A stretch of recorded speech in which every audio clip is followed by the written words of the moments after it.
Welcome once again, my friends, and thank you for stopping by to listen to an old storyteller. Today we have a Celtic tale, and the title of this story is Jack and His Master. A poor woman had 3 sons. The eldest and second eldest were cunning, clever fellows, but they called the youngest Jack the Fool, because they thought he was no better than a simpleton. The eldest got tired of staying at home and said he'd go look for service. He stayed away a whole year, and then came back one day, dragging one foot after the other, and a poor wizened face on him, and he as cross as 2 sticks. When he rested and got something to eat, he told them how he got service with the grey churl of the townland of Mischance, and that the agreement was, whoever would first say he was sorry for his bargain should get an inch wide of the skin of his back, from shoulder to hips, taken off. If it was the master, he should also pay double wages. If it was the servant, he should get no wages at all. But the thief, says he, gave me so little to eat and kept me so hard at work that flesh and blood couldn't stand it. And when he asked me once, when I was in a passion, if I was sorry for my bargain, I was mad enough to say I was, and here I am, disabled for life. Vexed enough were the poor mother and brothers, and the second eldest said on the spot he'd go and take service with the grey churl, and punish him by all the annoyance he'd given him till he made him say he was sorry for his arrangement. "Oh, won't I be glad to see the skin coming off the old villain's back," said he. All they could say had no effect. He started off for the townland of Mischance, and in a 12-month he was back just as miserable and helpless as his brother. All the poor mother could say didn't prevent Jack the Fool from starting to see if he was able to regulate the grey churl. He agreed with him for a year for £20, and the terms were the same. "Now, Jack," said the grey churl, "if you refuse to do anything you are able to do, you must lose a month's wages." "I'm satisfied," said Jack, "and if you stop me from doing a thing after telling me to do it, you are to give me an additional month's wages." "I'm satisfied," said the master. "Or if you blame me for obeying your orders, you must give the same." "I am satisfied," said the master again. The first day that Jack served he was fed very poorly, and was worked to the saddle skirts. Next day he came in just before dinner was sent up to the parlour. They were taking the goose off the spit, but well becomes Jack, he whips a knife off the dresser, and cuts off one side of the breast, one leg and thigh, and one wing, and fell to. In came the master, and began to abuse him for his assurance. "Oh, do you know, master, you're to feed me, and wherever the goose goes won't have to be filled again till supper. Are you sorry for our agreement?" The master was going to cry out he was, but he bethought himself in time. "Oh, no, not at all," said he. "That's well," said Jack. Next day Jack was to go clamp turf on the bog. They weren't sorry to have him away from the kitchen at dinner time. He didn't find his breakfast very heavy on his stomach, so he said to the mistress, "I think, ma'am, it will be better for me to get my dinner now, and not lose time coming home from the bog." "Well, that's true, Jack," said she. So she brought out a good cake, and a print of butter, and a bottle of milk, thinking he'd take them away to the bog. But Jack kept his seat, and never drew rein till bread, butter, and milk went down the red lane. "Now, mistress," said he, "I'll be earlier at my work tomorrow if I sleep comfortably on the sheltery side of a pile of dry peat on dry grass, and not be coming here and going back. So you may as well give me my supper, and be done with the day's trouble." She gave him that, thinking he'd take it to the bog, but he fell to on the spot, and did not leave a scrap to tell tales on him, and the mistress was a little astonished. He called to speak to the master and the haggard, and said he, "What are servants asked to do in this country after attend their supper?" "Nothing at all, but to go to bed." "Oh, very well, sir." He went up to the stable loft, stripped, and lay down, and someone that saw him told the master. He came up. "Jack, you anointed scoundrel, what do you mean?" "To go to sleep, master. The mistress, God bless her, is after giving me my breakfast, dinner, and supper. And you told me yourself that bed was the next thing. Do you blame me, sir?" "Yes, you rascal, I do." "Hand me out £1 13 and 4 pence, if you please, sir." "One divil and 13 imps, you tinker. What for?" "Oh, I see you've forgotten your bargain. Are you sorry for it?" "Oh, yeah, no, I mean. I'll give you the money after your nap." Next morning early, Jack asked how he'd be employed that day. "You are to be holding the plough in that fallow outside the paddock." The master went over about 9 o'clock to see what kind of a ploughman Jack was. And what did he see but the little boy driving the bass, and the sock and the coulter of the plough skimming along the sod, and Jack pulling ding-dong again the horses. "What are you doing, you contrary thief?" said the master. "And ain't I striving divil of a plough as you told me? But that crank of a boy keeps whipping on the bass in spite of all I say. Will you speak to him?" "No, but I'll speak to you. Didn't you know, you bosthoon, that when I said holding the plough, I meant reddening the ground?" "Faith, and if you did, I wish you had said so. Do you blame me for what I have done?" The master caught himself in time, but he was so stomached he said nothing. "Go on and redden the ground now, you knave, as other ploughmen do." "And are you sorry for our agreement?" "Oh, not at all, not at all." Jack ploughed away like a good workman all the rest of the day.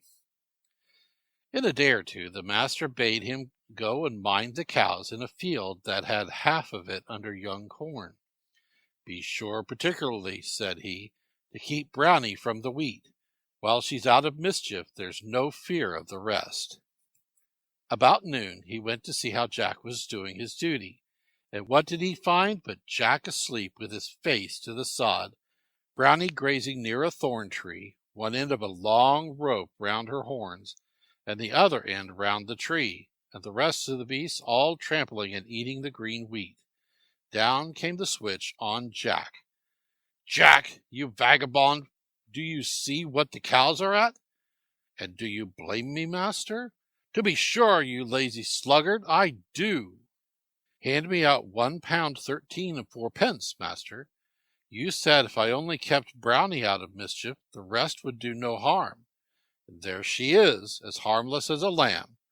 Are you sorry for hiring me, master?" That is, not at all. I'll give you your money when you go to dinner. Now understand me, don't let a cow go out of the field nor into the wheat for the rest of the day." "Never fear, master." And neither did he. But the churl would rather than a great deal had not hired him. The next day 3 heifers were missing, and the master bade Jack go in search of them. "Where will I look for them?" said Jack. "Oh, every place likely and unlikely for them all to be in." The churl was getting very exact in his words when he was coming into the bawn at dinner time. What work did he find Jack at but pulling armfuls of the thatch off the roof and peeping into holes he was making? "What are you doing there, you rascal?" "Sure, I'm looking for the heifers, poor things. What would bring them here?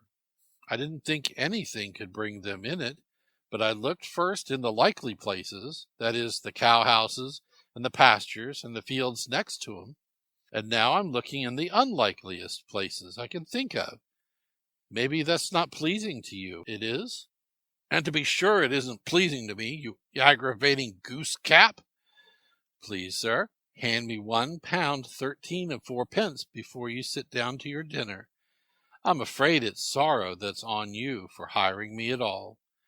May the Oh no, I'm not sorry.